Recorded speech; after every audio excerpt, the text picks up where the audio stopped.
मेरे प्रिय आत्मन, एक छोटी सी कहानी से मैं अपनी चर्चा शुरू करना चाहूंगा। एक राजमहल के द्वार पर बहुत भीड़ लगी हुई थी। भीड़ सुबह से लगनी शुरू हुई थी, दोपहर आ गई थी और भीड़ बढ़ती चली गई थी। जो भी उस द्वार पर आके रुका था वो रुका ही रह गया था।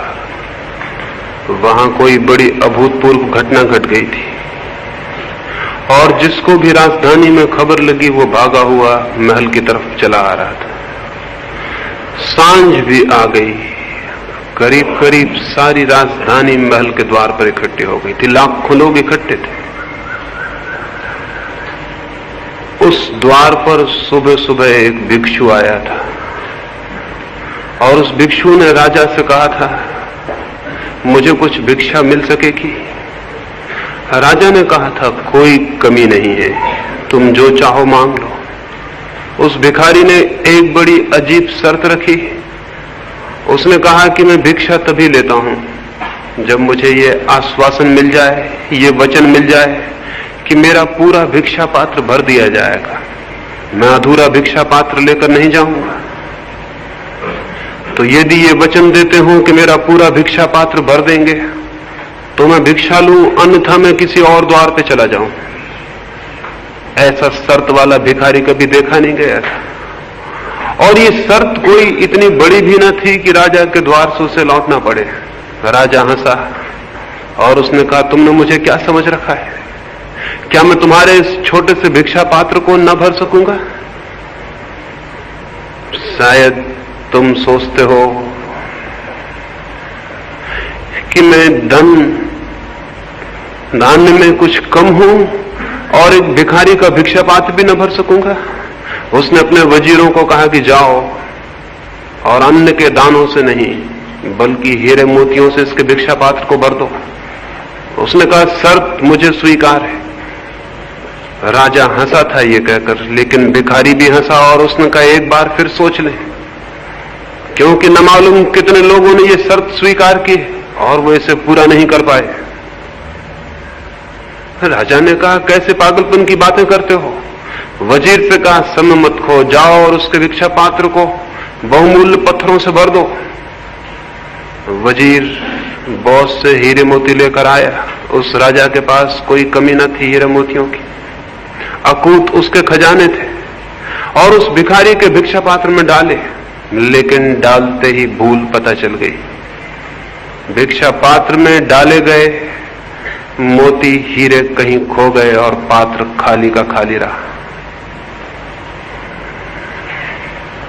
फिर और लाकर डाले गए, फिर और लाकर डाले गए और वे जो अकूत खजाने थे वे खाली होने लगे। सुबह की दोपहर आ गई, भिक्षा पात्र खाली का खाली रहा। राजा घबरा आया, कठिनाई खड़ी हो गई थी।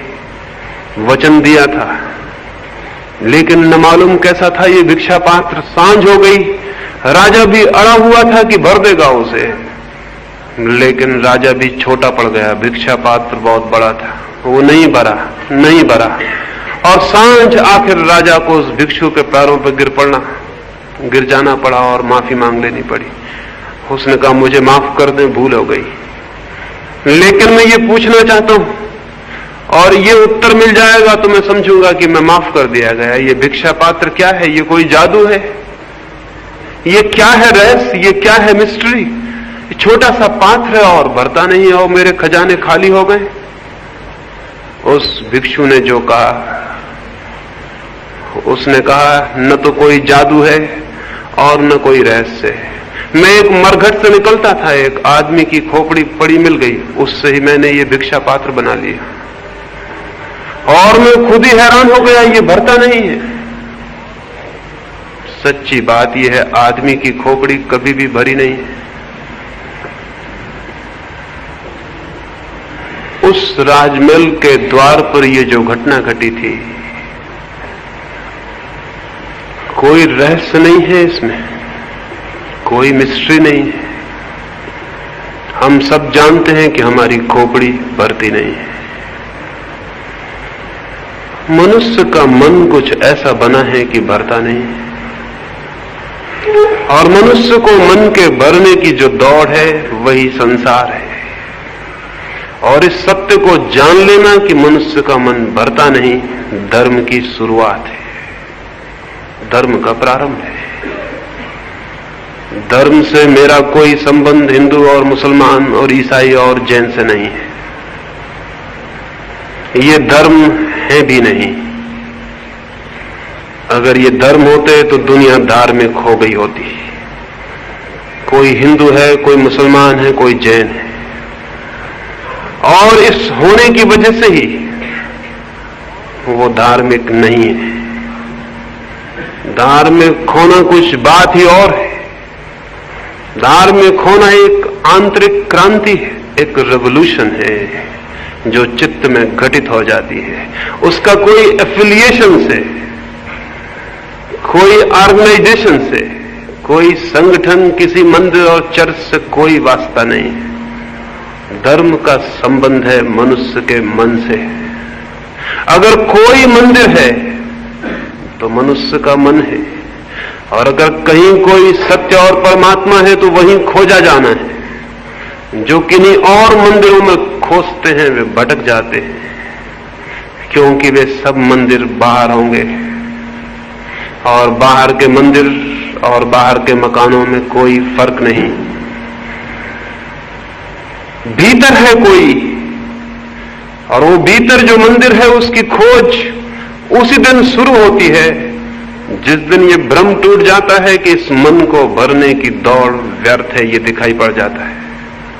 जब तक हम इस मन को भरने की दौड़ में होते हैं तब तक न समय होता, न फुर्सत होती कि हम उसे खोजें जो भीतर है।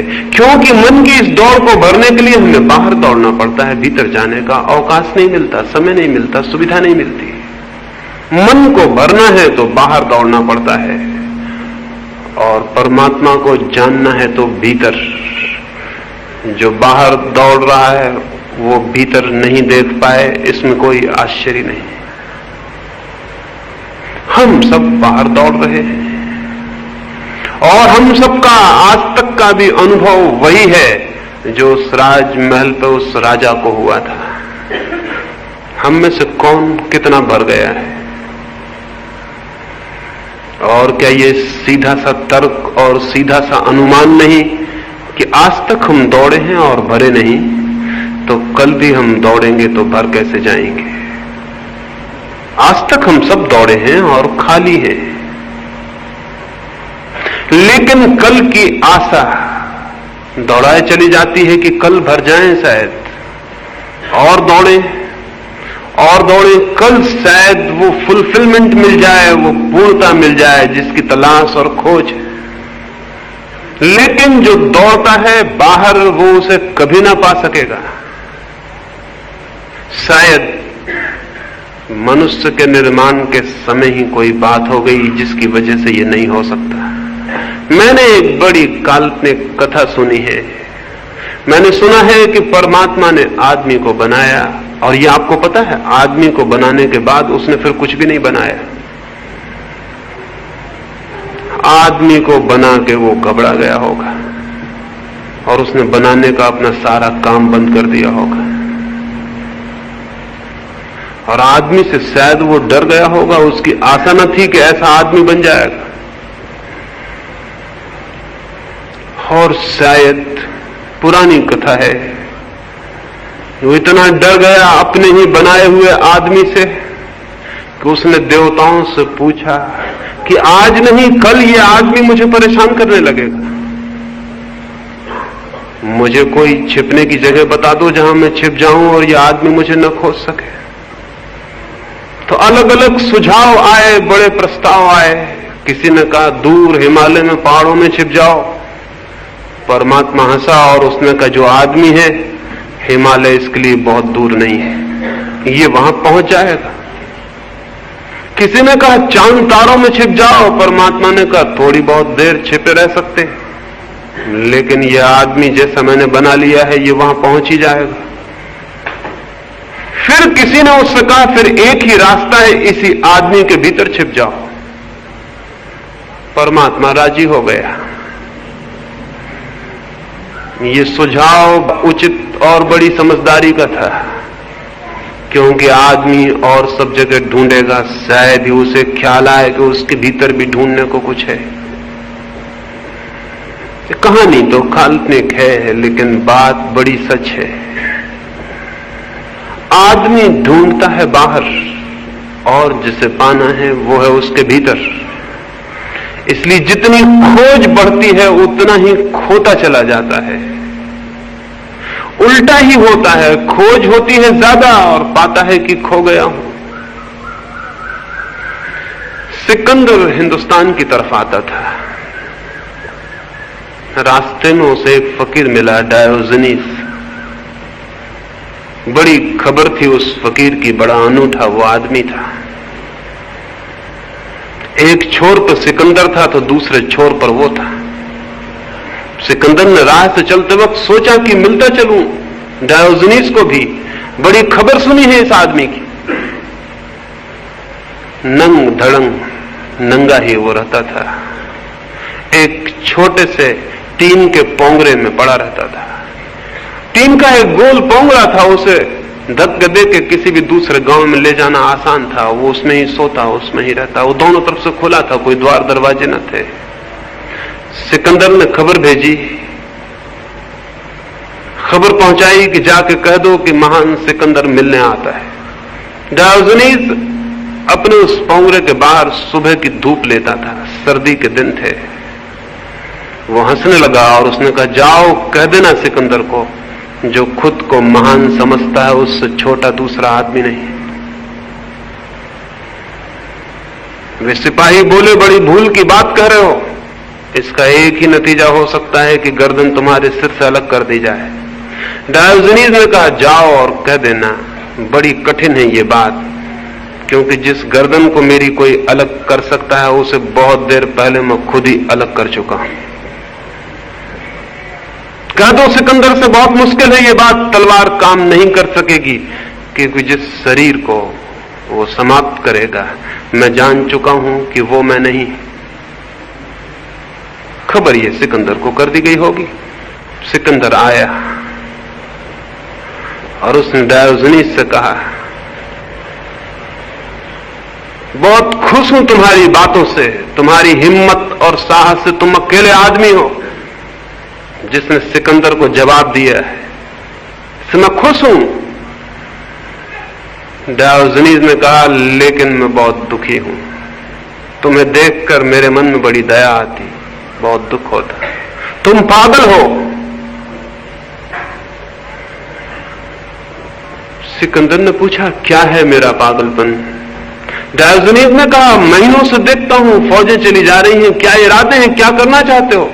इतने हथियार, इतने घोड़े, इतने सैनिक, ये क्या हो रहा है? कहां जा रहे हो? ये तोपें कहां जा रही? सिकंदर ने कहा, मेरा इरादा एशिया माइनर को जीतने का। डायोजनीस ने पूछा, और उसके बाद? सिकंदर ने कहा, उसके बाद हिंदुस्तान।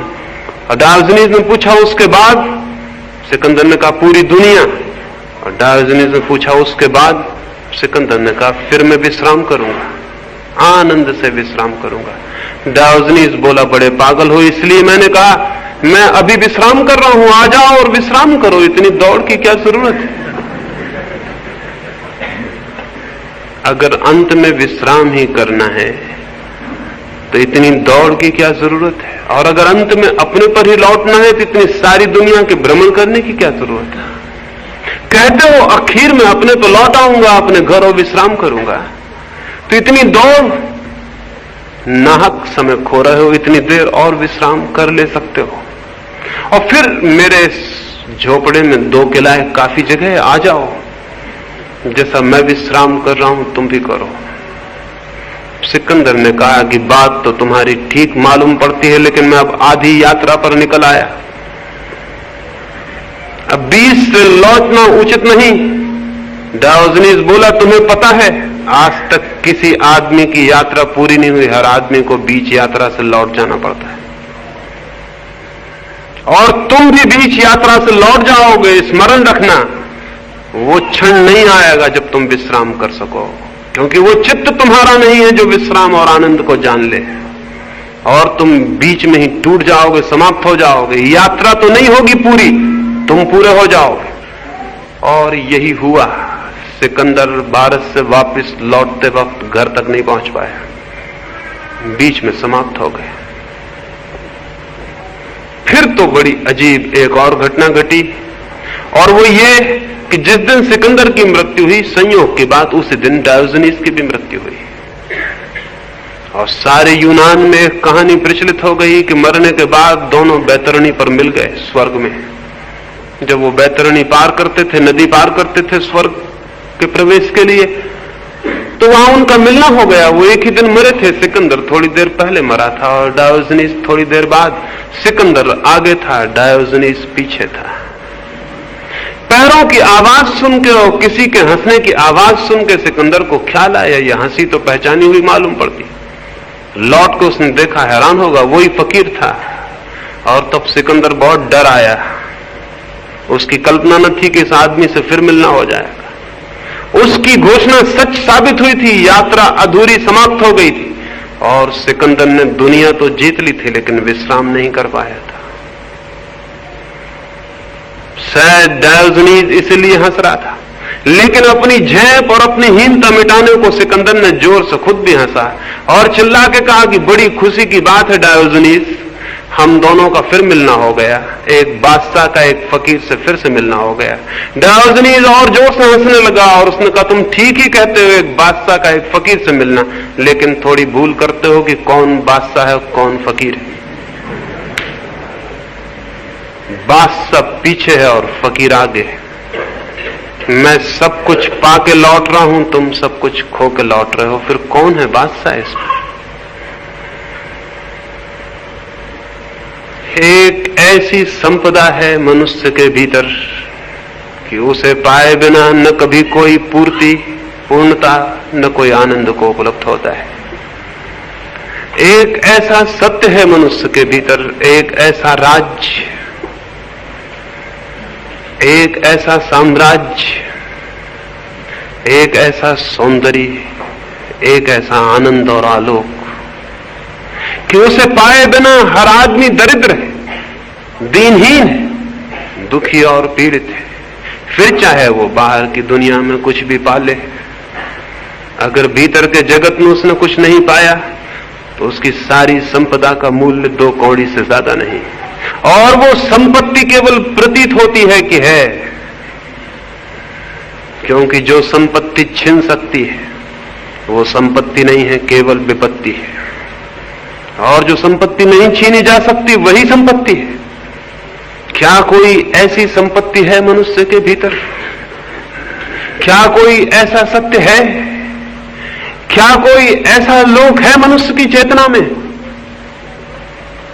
जहां वो दुख और पीड़ा के पार हो जाए, अंधकार और अज्ञान के बाहर, जान सके मृत्यु के अतीत, जान सके उसे जो अनंत है और असीम है।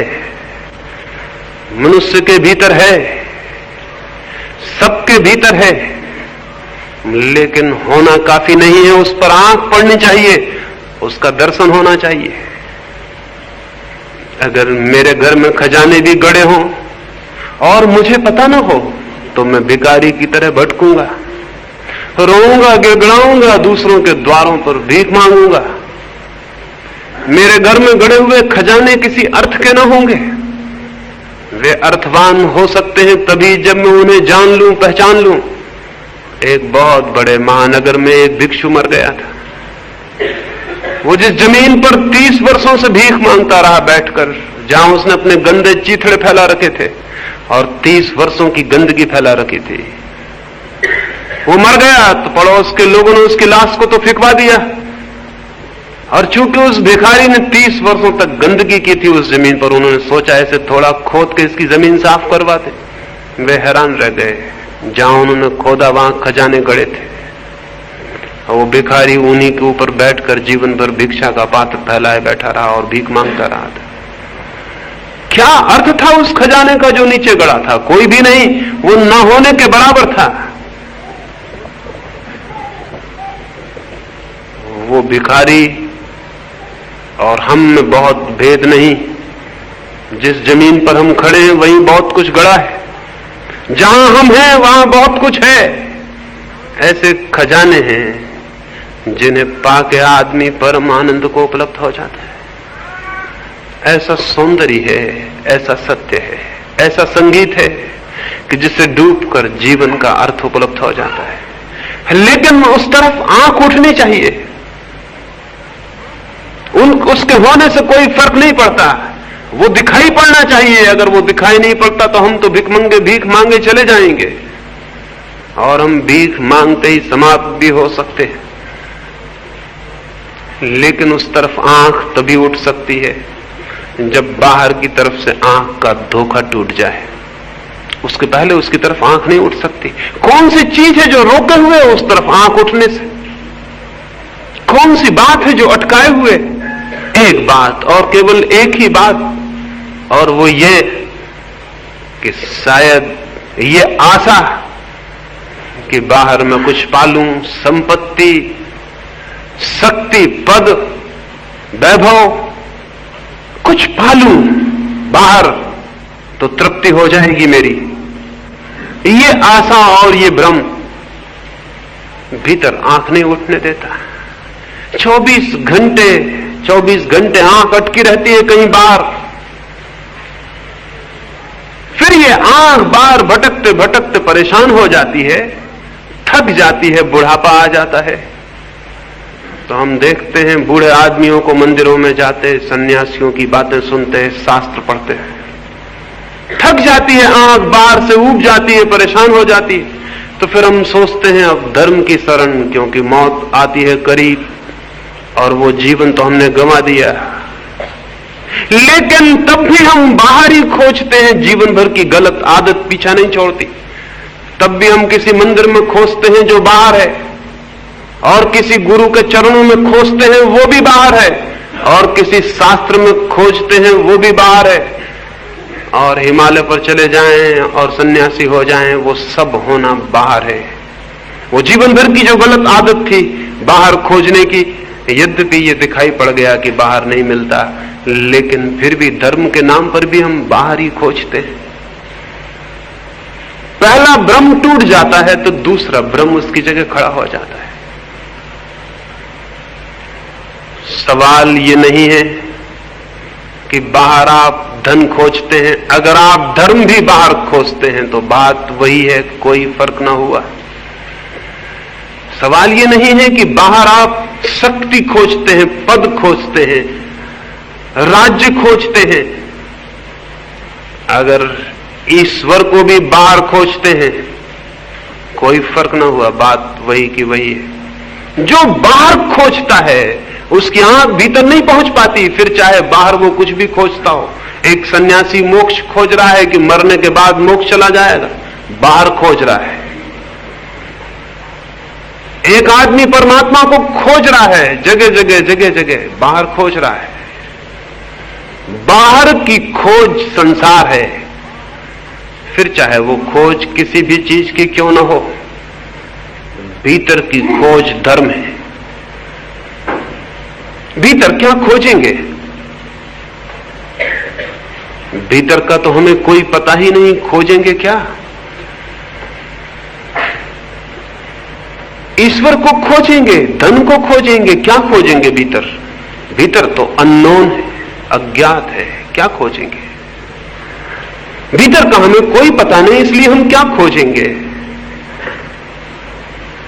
बस एक ही बात हो सकती है, बाहर की खोज व्यर्थ दिखाई पड़ जाए तो बाहर से आंख अपने आप भीतर लौटनी शुरू हो जाएगी। जहां हमें सार्थकता दिखाई पड़ती है वहां हमारी आंख अटकी रहती है।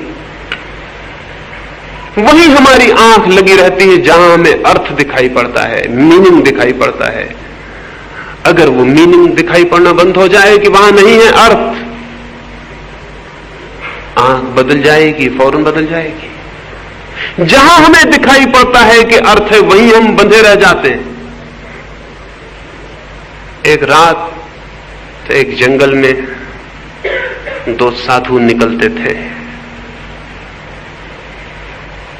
वृद्ध साधु जैसे ही सांझ ढलने लगी और सूरज ढलने लगा, अपने युवा साथी से पूछा, कोई खतरा तो नहीं है इस जंगल में?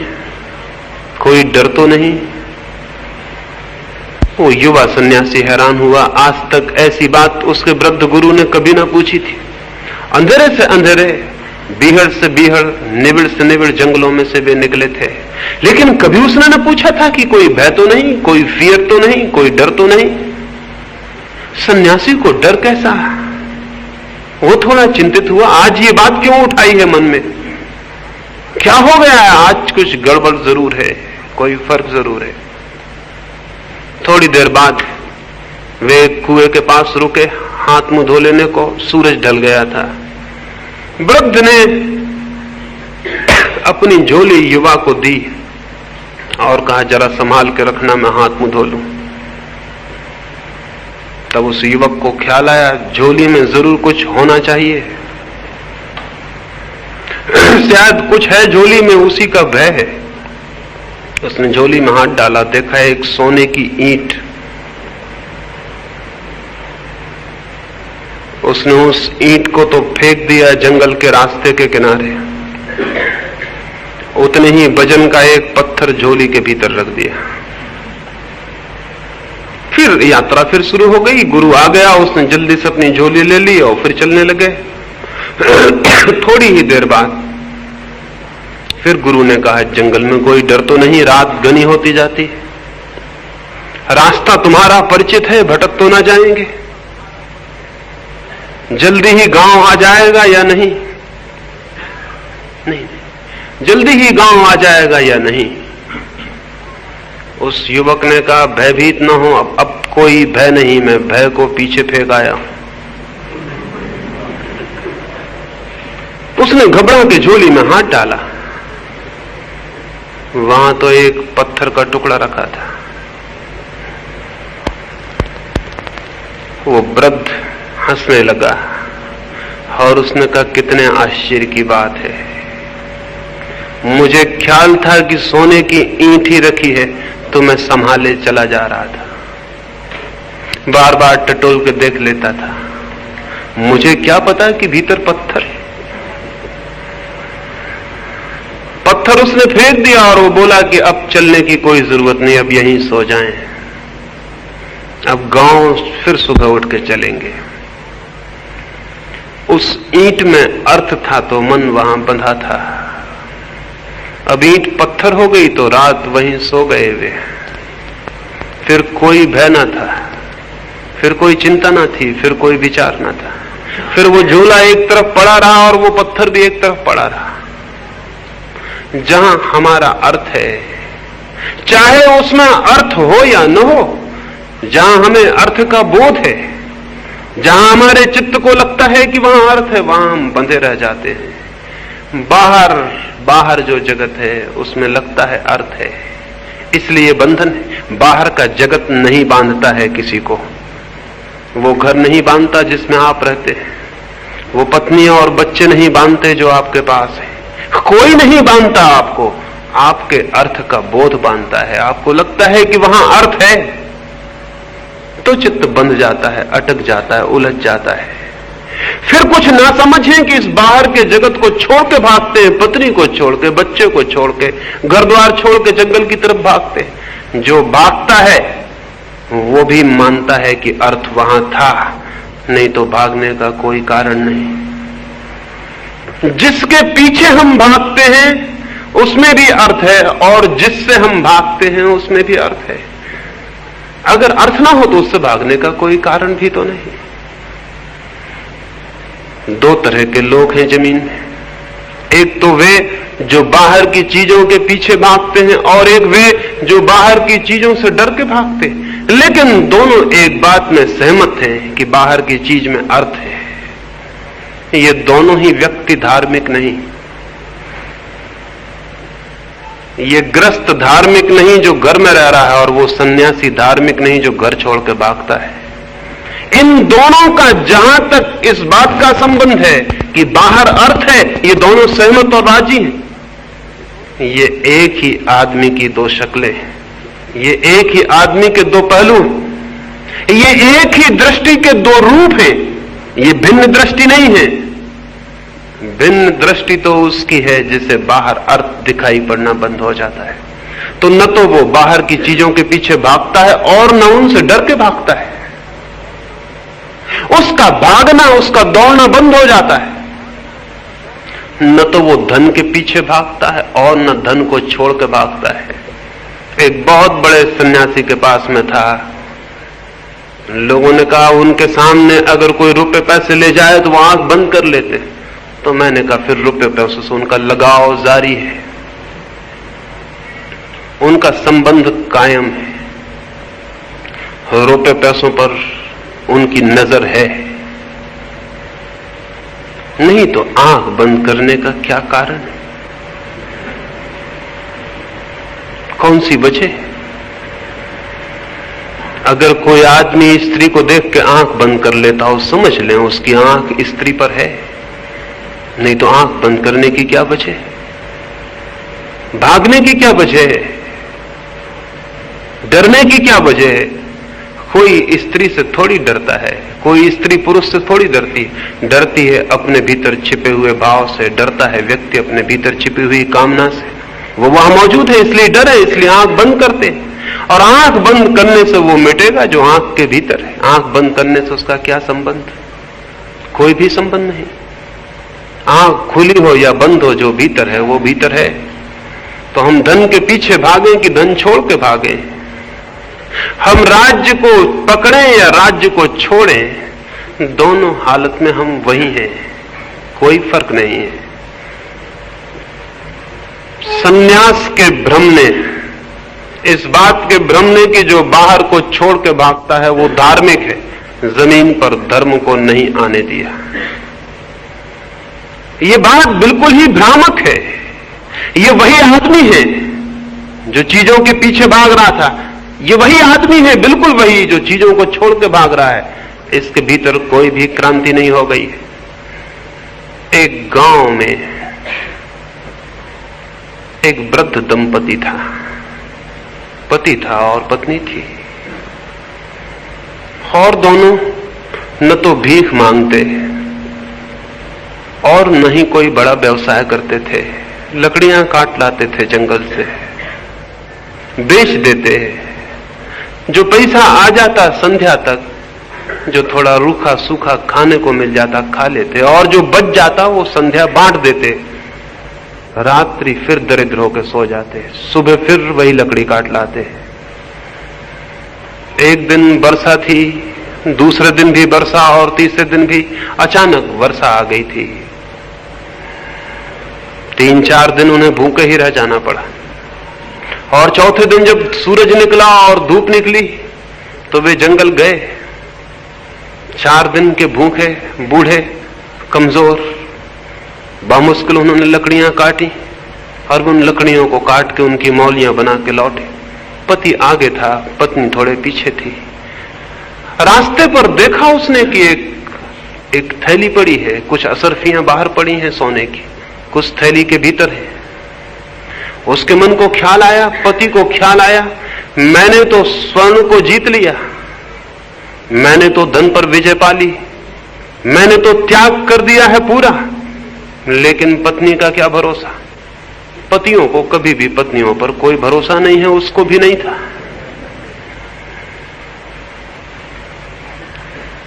सोचा कहीं उसका मन न डोल जाए, कहीं उसके मन में यह ख्याल ना आ जाए 4 दिन की भूख परेशानी उठा ले, व्यर्थ पाप लगेगा उसके मन को।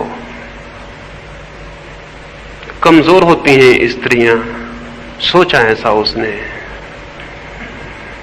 ऐसा अपने आप को मजबूत सोचने के लिए सुविधा होती है दूसरे को कमजोर सोच लेना।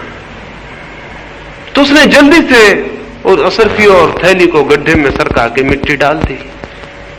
पीछे उसकी पत्नी भी आ गई। जब वो मिट्टी डाल ही रहा था तो उसकी पत्नी ने पूछा, क्या करते हैं? सत्य बोलने का नियम था उसका, मुश्किल में पड़ गया। जो भी नियम ले लेते हैं सत्य बोलने का, वो मुश्किल में पड़ ही जाते हैं, क्योंकि सत्य सहज निकले वो बात दूसरी है और नियम से निकले वो बात बिल्कुल दूसरी है। तो कठिनाई खड़ी हो गई। सच बोलता है तो जो बात छिपानी चाहिए थी वो जाहिर होती। झूठ बोल नहीं सकता, इसलिए मजबूरी में उसे कहना ही पड़ा कि मुझे क्षमा करो, अपने मन में कोई वासना मत लाना।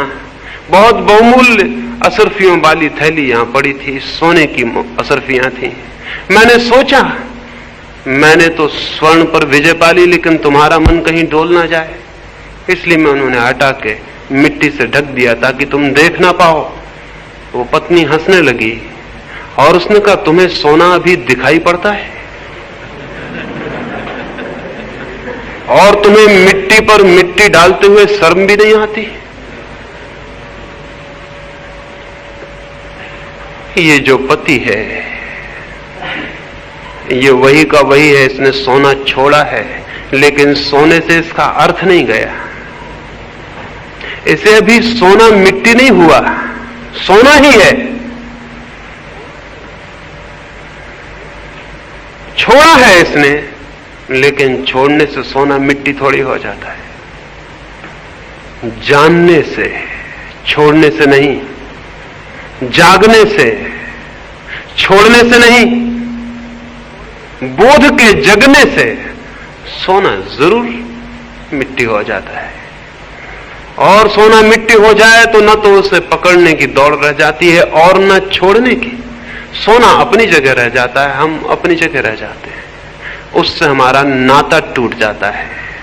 गृहस्थी का भी नाता है, सन्यासी का भी नाता है, रिलेशनशिप है। वो चाहे पकड़ने की हो चाहे छोड़ने की हो।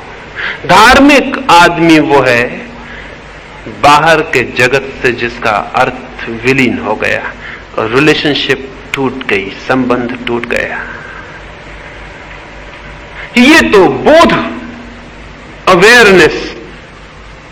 बाहर से हम इतना अपने को भरते हैं फिर भी भर नहीं पाते, तो कहीं कोई भूल तो नहीं है, कहीं कुछ ऐसा तो नहीं है कि बाहर हम कुछ भी इकट्ठा करने में समर्थ हो जाएं, भीतर हम खाली ही बने रहेंगे। सच है, सीधी गणित की बात है, जो बाहर है वो भीतर को कैसे भर सकेगा? जो बाहर है वो भीतर आ कैसे सकेगा? खालीपन है भीतर, एम्प्टीनेस है भीतर, और जो भी हम जोड़ लेंगे वो होगा बाहर। भीतर और बाहर का मेल कहां होता है? जोड़ेंगे वो रह जाएगा बाहर, भीतर उसे कैसे ले जाइएगा? जो भी बाहर है वो भीतर न जा सकेगा। वो डायमेंशन अलग है, वो आयाम अलग है। जो बाहर है वो भीतर नहीं जा सकेगा। बाहर का बाहर रह जाएगा, भीतर हम खाली थे खाली रह जाएंगे। और उसी भीतर के खालीपन को भरने के लिए दौड़े थे, इकट्ठा किया था ये सब। इस इकट्ठा करने में जीवन तो व्यतीत होगा, लेकिन उपलब्धि नहीं होती है, नहीं हो सकती है। भीतर को भरने का उपाय बाहर नहीं है। इस बोध का नाम धर्म है, इस समझ, इस अंडरस्टैंडिंग का नाम धर्म है। न तो गीता पढ़ लेने का नाम और न बाइबल पढ़ लेने का नाम, और न टीका लगा लेने का नाम और न मंदिर चले जाने का नाम, और न इस तरह के वस्त्र या उस तरह के वस्त्र पहन लेने का नाम धर्म है।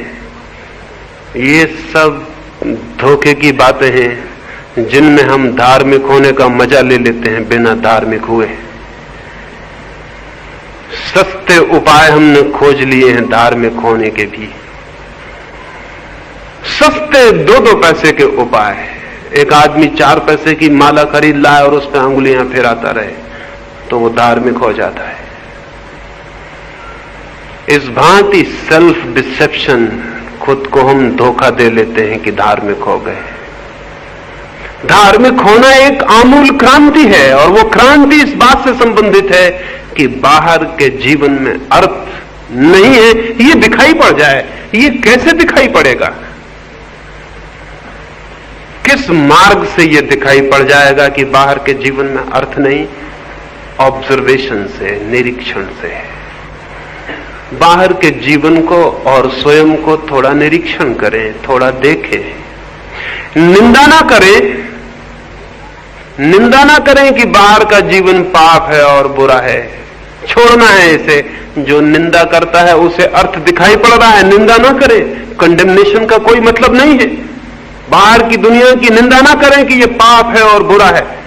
पाप और बुरा है तो भी अर्थ मौजूद है। नहीं, बाहर के जीवन को बहुत निर्दोष चित्त से देखें, बहुत इनोसेंट ऑब्जर्वेशन चाहिए।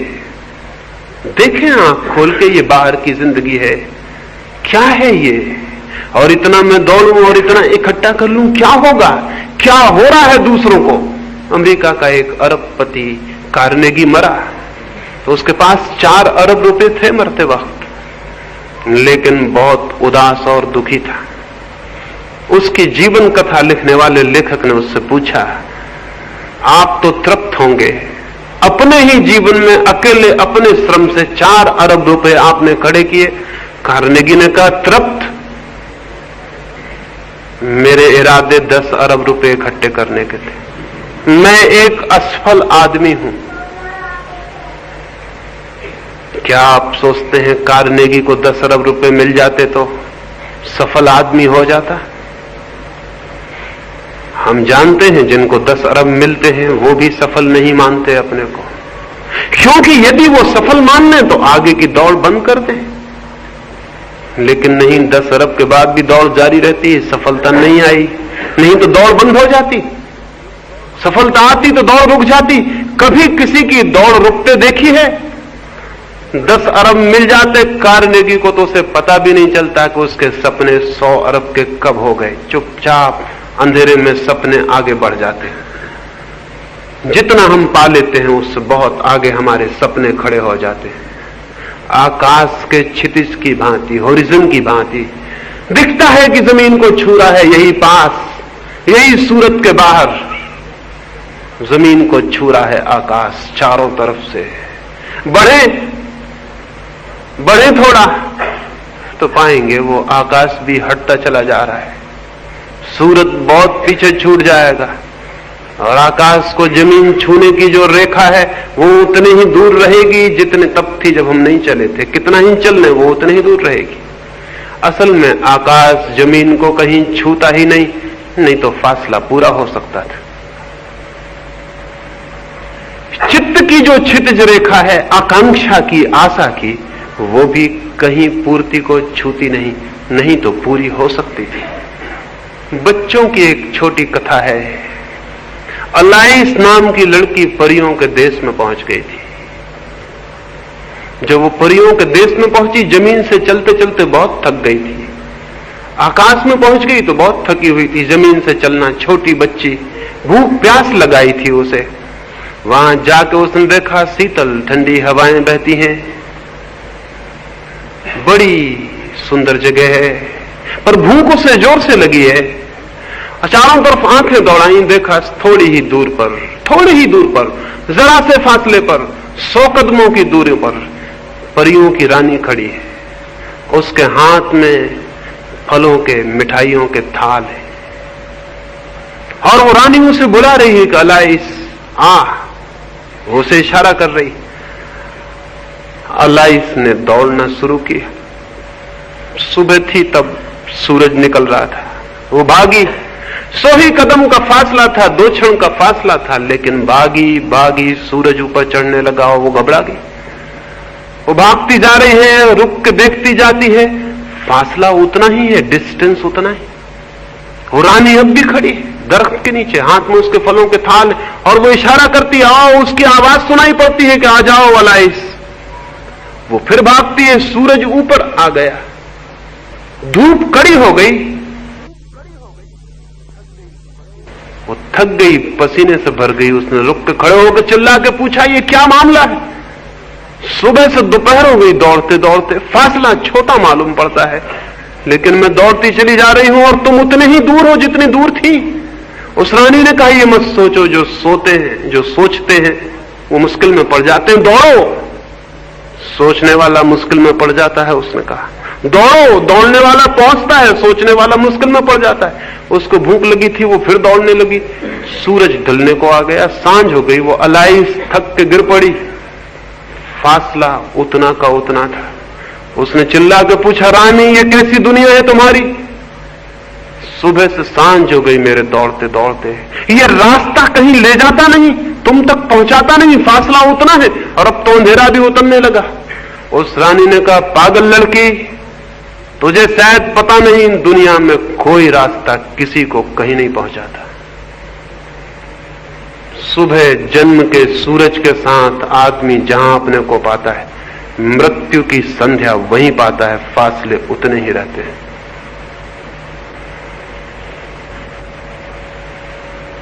फासले उतने ही रहेंगे, दौड़ने से पूरे नहीं होते। इसका ऑब्जर्वेशन चाहिए, इसका निरीक्षण चाहिए कि हम आंख खोल के चारों तरफ देखें। आंख खोल के जो देखेगा वो आदमी धार्मिक हुए बिना नहीं रह सकता। लेकिन जिनको हम धार्मिक जानते हैं वो तो आंख बंद करके बैठ जाते हैं। आंख बंद करने में धर्म नहीं, आंख ठीक से पूरी खोलने में धर्म है। आंख बंद करना एक तरह की मौत है। आंख बंद करना एक तरह की सुसाइड है, आत्महत्या है। क्योंकि जो आंख बंद करता है वो तथ्यों के जगत से टूट जाता है और उन्हीं तथ्यों के निरीक्षण में छिपा है सत्य। उसी में जो सब तरफ फैला है, उसी में देखना है ठीक से। उसमें हम ठीक से नहीं देख पाते, इसलिए अर्थ मालूम होता है। ठीक से देख पाएं, अर्थ विलीन हो जाता है। तो राइट ऑब्जर्वेशन चाहिए, सम्यक दृष्टि, ठीक ठीक आंख चाहिए देखने वाली। ठीक आंख का पहला लक्षण है निष्पक्ष, अनप्रेजुडिस्ड। पहला, बिना किसी पक्ष के। दूसरा लक्षण है सरलता से, सहजता से जो तथ्य है उसको देखना। सिद्धांतों के माध्यम से जो तथ्य को देखता है वो तथ्यों को कभी नहीं देख पाता, और जो तथ्यों को नहीं देख पाता, फैक्ट्स को नहीं देख पाता, उसकी आंखें कभी भ्रम से मुक्त नहीं हो पाती। एक युवक अपने गुरुकुल से वापस लौटा। जब वो गुरु से विदा होता था, उसने गुरु के पैर पड़े और उसकी आंखों से आंसू गिर पड़े गुरु के चरणों पर। गुरु ने कहा, रोते हो, क्या बात है? उसने कहा, रोऊं ना तो क्या करूं, मेरे सारे मित्र आज विदाई के क्षण में कुछ ना कुछ भेंट करते हैं आपको, मेरे पास लेकिन सिवाय आंसुओं के और कुछ भी नहीं। तो मैं रोता हूं और एक वचन चाहता हूं कि जब मेरे पास कुछ हो तो उसे स्वीकार कर लेना, बाद में कभी जब मैं आऊं तो मुझे इंकार ना हो। इसका वचन दें तो ही मैं जाऊंगा। मैं हूं बहुत दरिद्र, मां और पिता भी मेरे नहीं। हाँ, आपने ही मुझे शिक्षा दी और भोजन भी दिया और वस्त्र भी दिए और आश्रय भी। मेरे पास कुछ भी नहीं है देने को, सब कुछ आपका ही है जो मैं हूं। तो किसी दिन अगर मैं कुछ ले आऊं तो वो स्वीकृत होगा, ये वचन दे दे। गुरु ने बहुत कहा, आंसुओं से बड़ी और कोई भेंट नहीं और प्रेम से बड़ा कोई सम्मान नहीं, लेकिन फिर भी तू नहीं मानता तो तेरी मर्जी। मेरे द्वार तेरे लिए हर चीज के लिए खुले हैं, तू कभी भी आ। वो युवक वहां से चला, देश की राजधानी में पहुंचा। उसी संध्या अपने एक मित्र के घर मेहमान हुआ। रात उसे करवटें बदलते देख के उसके मित्र ने पूछा, बेचैन मालूम होते हो बहुत, क्या बात है? उसने कहा, बेचैनी एक ही है, जिस गुरु के पास बहुत कुछ पाया उसे मैं भेंट भी न कर सका, कुछ भी भेंट न कर सका। उसके मित्र ने पूछा, क्या भेंट करना चाहते हो? उस युवक ने कहा, अगर 5 स्वर्ण मुद्राएं भी मुझे मिल जाएं, लेकिन कहां मिलेंगी, मैंने तो इकट्ठी 5 मुद्राएं देखी भी नहीं। तो मैं गुरु के चरणों में रखा था। उसके मित्र ने कहा, तुम निश्चिंत सो जाओ, सुबह थोड़े जल्दी उठाना। इस देश का जो राजा है उसका नियम है कि पहले भिक्षु, पहला याचक उसके द्वार पर जो चला जाता है वो जो भी मांग लेता है वो दे देता है। तो तुम 5 स्वर्ण मुद्राएं मांग लेना, जल्दी चले जाना, और घबराने की कोई बात नहीं, मुश्किल से कभी कोई याचक जाता होगा। वो निश्चिंतता से सो गया और सुबह बहुत जल्दी राजा के द्वार पर पहुंच गया। कोई वहां न था। थोड़ी देर बाद राजा अपनी बगिया में घूमने को आया तो वहां जोड़ के उसने कहा कि मैं पहला याचक हूं, जो मैं मांगूंगा दे सकेंगे आप? राजा ने कहा आज के ही नहीं, सदा के तुम पहले याचक हो, क्योंकि आज तक जब से मैंने ये नियम लिया कोई नहीं आया। तो जो तुम मांगोगे मैं दे दूंगा, जो तुम मांगोगे। जैसे ही राजा ने यह कहा जो तुम मांगोगे, 5 स्वर्ण असरफियों का ख्याल एकदम खिसक गया और 5000 असरफियों का ख्याल आ गया। गणित सीखा था उसने भी, आप तो ही गणित जानते हैं, मैं ही थोड़ी, वो भी गणित जानता था। 5 हट गए और शून्य पर शून्य रख गए, 5000।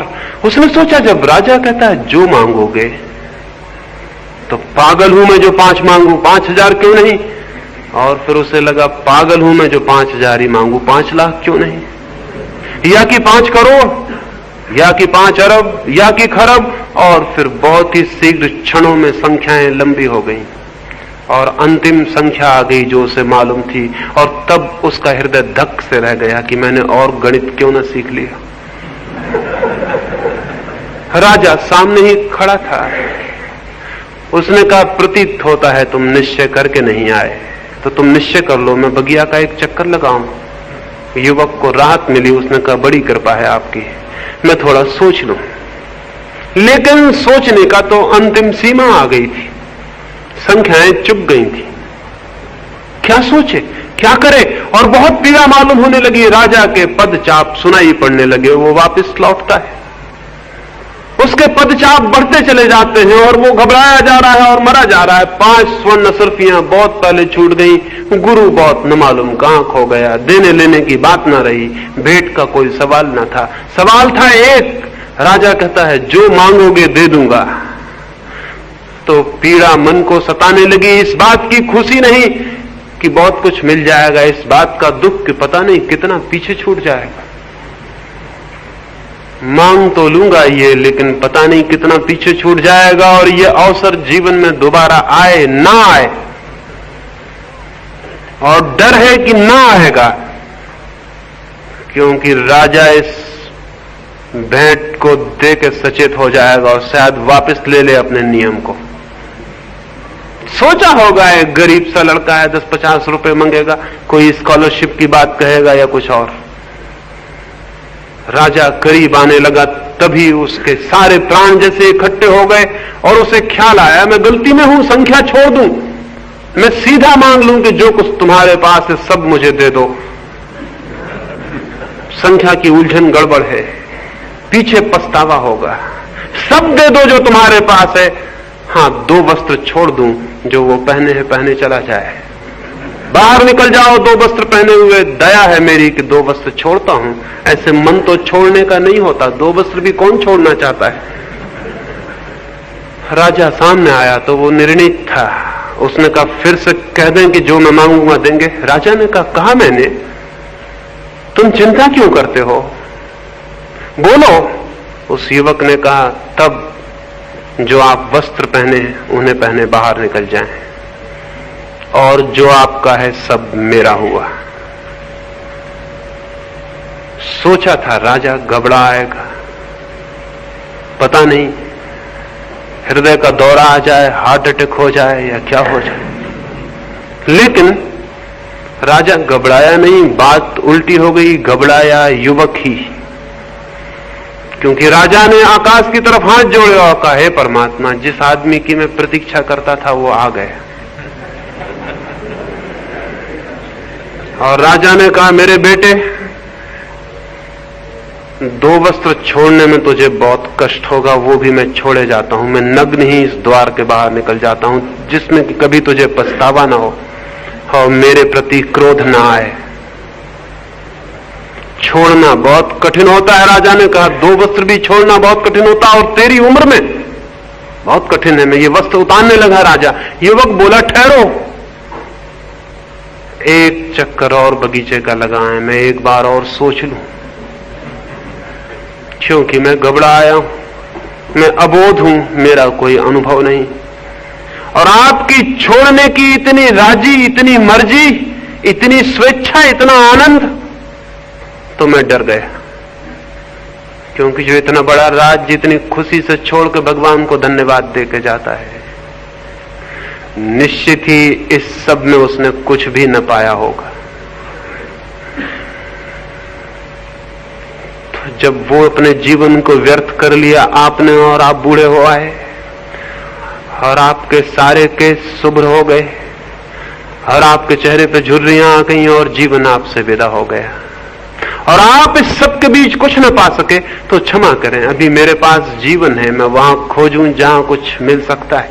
क्षमा करें, एक दफा और घूमा है, मैं सोच लूं। राजा ने कहा, सोचोगे तो मुश्किल में पड़ जाओगे, सोचने वाले हमेशा मुश्किल में पड़ जाते हैं। और फिर जीवन पड़ा है, सोचते रहना। मैंने भी तो जीवन भर सोचा, तब जाना। रुको, जल्दी क्या है? जल्दी हो तो मुझे होनी चाहिए, संभालो इसे, जल्दी में जाऊं। लेकिन युवक राजी नहीं हुआ और राजा को दूसरा चक्कर लगाने जाना पड़ा। और जैसा कि राजा को ज्ञात था वही हुआ, लौटकर युवक वहां नहीं था। वो अपनी 5 स्वर्ण मुद्राएं भी बेचारा छोड़ गया। इसे मैं कहता हूं ऑब्जर्वेशन, इसे मैं कहता हूं निरीक्षण।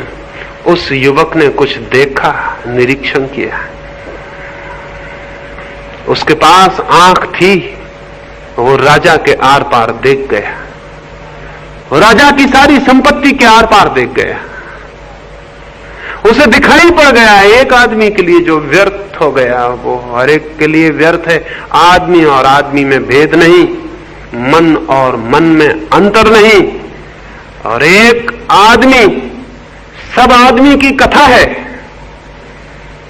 लेकिन हम सब इस भ्रम में होते हैं कि मैं हूं एक्सेप्शन, मैं हूं अपवाद, मैं बात ही और हूं, बाकी सब और होंगे। इसलिए हर आदमी ये सोच के कि मैं अपवाद हूं सोचता है। निरीक्षण करने की क्या जरूरत है? मैं जीऊं अपने ढंग से। नहीं, कोई मनुष्य अपवाद नहीं है। मनुष्य की कथा एक है, मनुष्य के चित्त की कथा अलग अलग नहीं, और उसके चित्त के नियम एक हैं, भिन्न नहीं। 10,000 वर्षों में अगर कोई अनुभव मनुष्य के सामने निरपवाद रूप से खड़ा हो गया है तो वो ये कि जिन्होंने बाहर खोजा उन्होंने कुछ भी नहीं पाया। एक भी बाहर खोजने वाला आदमी ये नहीं कह सका कि मैं हाथ उठा के कहता हूं कि मैंने बाहर की दुनिया में पा लिया उसे जिससे मैं पाना चाहता था। पूरे मनुष्य के इतिहास में एक आदमी नहीं जो ये कह सके कि मैंने बाहर खोजा और पा लिया। और दूसरी बात भी इतनी ही निरपवाद सत्य है, जिसने भीतर खोजा उनमें से भी एक भी आदमी ऐसा नहीं जिसने कहा हो मैंने भीतर खोजा और नहीं पाया। अगर किसी चीज को साइंटिफिक ट्रुथ कहा जा सके, किसी चीज को वैज्ञानिक सत्य कहा जा सके तो वो ये है, क्योंकि इसका कोई एक्सेप्शन नहीं, कोई अपवाद नहीं। ये यूनिवर्सल है, ये सार्वलौकिक है, ये सर्वलोक में सर्व मनुष्य के इतिहास में प्रमाणित है कि बाहर नहीं कोई अर्थ पाया जा सका। करोड़ करोड़ अरब आदमी दौड़े और समाप्त हो गए। हम उनकी लाशों पर खड़े हैं, लेकिन हम नीचे झुक कर नहीं देखते हमारे पैर में किन की धूल, किन की लाशें। थोड़े से लोगों ने भीतर भी खोजा है और पाया है। वे थोड़े से लोग ही सुगंध की तरह, प्रकाश की तरह, वे थोड़े से लोग ही उस सुबास की तरह, उस संगीत की तरह जो कभी कभी हमारे कानों में पड़ जाता है और कोई याद जगा देता है, कोई स्मृति और एक ख्याल और एक धुन पैदा हो जाती। हम भी खोजें। क्या ऐसा नहीं हो सकेगा कि कभी पूरा मनुष्य का समाज इस सत्य को खोजने में समर्थ हो जाए? क्या ऐसा कभी नहीं हो सकेगा कि मनुष्य इस पृथ्वी पर बहुत बड़ी संख्या में भीतर जो छिपा है उसे जान ले? ऐसा हो सकेगा? क्योंकि अगर एक मनुष्य के जीवन में भी ऐसा हो सका है तो फिर मान लें, समझ लें इस बात को, पहचान लें इस बात को कि जो एक मनुष्य के जीवन में भी हो सका है। अगर एक बुद्ध या एक महावीर या एक कृष्ण, एक क्राइस्ट कि जीवन में अगर कोई आनंद की किरण फूटी है और जीवन आलोकित हो उठा है, तो हर मनुष्य हो गया हकदार उसको पाने का, क्योंकि बीज अगर एक अंकुर ले आता है तो सभी बीज अंकुर ले आएंगे। अगर एक मनुष्य के भीतर ऐसी परमात्मा की सुगंध उठाती है तो हर मनुष्य की संभावना हो गई, ये पोटेंशियलिटी हो गई, उसके भीतर भी ये संभावना प्रकट हो सकती है। हो सकता है किसी दिन जमीन पर ऐसा दिन, ऐसा लोक कि बहुत अधिक लोगों के जीवन संगीत और प्रेम और प्रकाश से भर जाएं। धर्म के द्वारा ये होगा, धर्मों के द्वारा नहीं, रिलीजन्स के द्वारा नहीं, रिलीजन के द्वारा, धर्म के द्वारा, धर्मों के द्वारा नहीं। और ये भीड़ धर्मों की तो बाधा बनी है, ये विदा हो जानी चाहिए। हिंदू, मुसलमान, ईसाई और जैन बड़ी अगलीनेस के सबूत हैं, बड़ी कुरूपताओं के।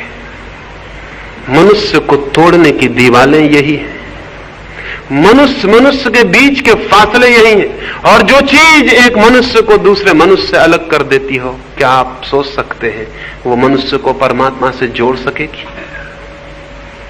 जो मनुष्य को मनुष्य से ही अलग कर देती हो, वो मनुष्य को परमात्मा से कैसे जोड़ सकेगी?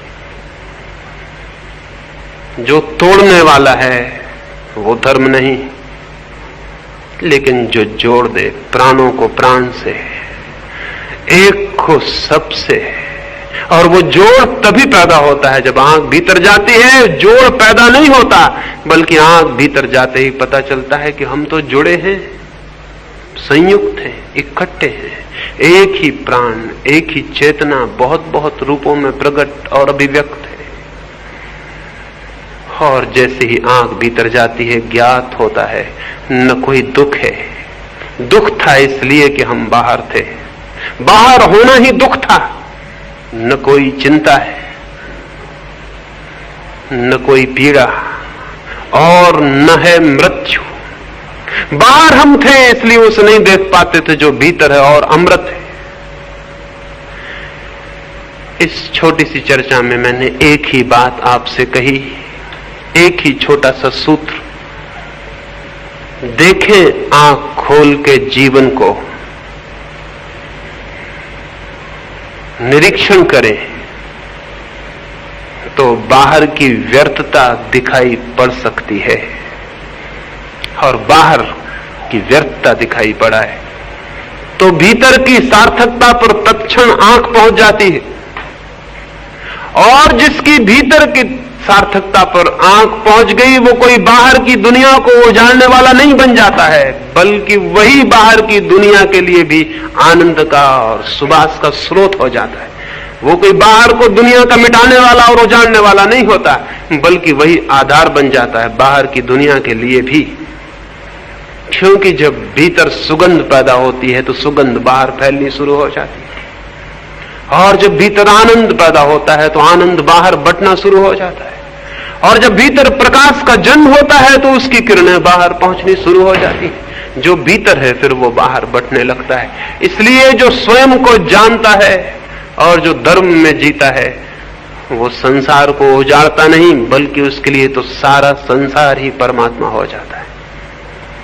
तो अंत में यही प्रार्थना करूंगा, परमात्मा करे आपके भीतर से सुगंध और सत्य और संगीत पैदा हो सके। वो मौजूद है, आपकी आंख वहां पहुंच जाए तो वो जाग जाएगा, उठाएगा और प्रकट हो जाएगा। बीज मौजूद है, अगर आपकी आंख उन बीजों पर पड़ गई तो वे अंकुरित हो जाएंगे और उनमें फूल आ जाएंगे। और जब किसी आदमी के जीवन में फूल आते हैं तो वो पूर्णता को उपलब्ध हो जाता है।